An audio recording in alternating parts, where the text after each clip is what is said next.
Hi friend समस्त को स्वागत। आज एक नुआ भिडियो केमती अच्छा समस्ते आशा करे समस्ते बहुत भल थे।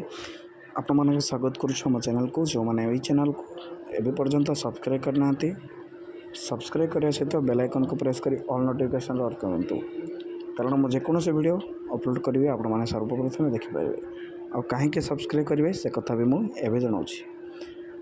आसंता सेप्टेम्बर मासरे लगातार 3 दिन स्कूल ऑफिस समस्त कार्यालय सरकारी कार्यनिर्वाही कोर्ट बैंक सबू छुट्टी होगा जाऊँगी। क्यों छुट्टी क्यों दिन केते तारीख क्यों सबकि आज गोटे भिडियो मुझे जनइबी आपण मानक यही चैनल माध्यम जार ना चंदन पाणिग्राही ऑफिशियल यूट्यूब चैनल को आप ये सब्सक्राइब करेंगे। कौन से अपडेट आपण मैंने हाथ पाते सर्वप्रथमे पाइबापी तेरे चलतु लेट स्टार्ट। राज्य में आगामी सेप्टेम्बर मासरे लगातार 3 दिन छुट्टी घोषणा करछंती मुख्यमंत्री मोहन चरण माझी। देखिपे आप फोटो मोहन चरण माझींकर बड़ घोषणा एवं सारा ओडिशार छात्र छात्री ठारू नहीं सरकारी कर्मचारी मानक मनरे अनुमोदन सृष्टि करिछि। आसंता सेप्टेम्बर देखिपे आसंता सेप्टेम्बर 8 तारीख नुआखाई पड़ुछि एवं सही दिन रविवार पड़ुथिबारु मुख्यमंत्री मोहन चरण माझी पश्चिम ओडिशार गणपर्व नुआखाई पई आउ गोटे दिन छुट्टी को बढ़ाई दीचंती।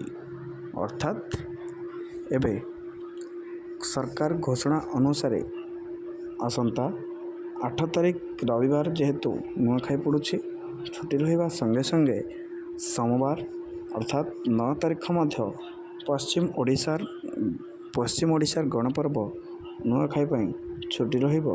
समस्त सरकारी कार्यालय स्कूल ऑफिस बैंक समस्त सरकारी कार्यालय बंद रहा को घोषणा कर 3 दिन कहवाक गले ता पूर्व नुआखाई पूर्व दिन अर्थात सेप्टेम्बर 7 तारीख दिन गणेश पूजा पड़ुछि। गणेश पूजा समस्त छुट्टी रही बेले सेप्टेम्बर 8 नुआखाई पड़ुछि। नुआखाई पई समस्त को छुट्टी घोषणा करथिया बेले 9 तारीख सोमवार पड़ुछि पुणी से ही दिन मध्य छुट्टी घोषणा करा जायछि। तेणु आसंता शनिवार रविवार सोमवार अर्थात 7 8 9 3 दिन धरी स्कूल छुट्टी रहिबो। एही दिन रे सरकारी छुट्टी बलवत्तर रहिबो बोली घोषणा करा जायछि। तो हाँ गोटे कथा यही 3 दिन समस्त सरकारी कार्यालय छुट्टी रहिबो कह जायछि। एतला किछि अपडेट रहउछु। नमस्कार।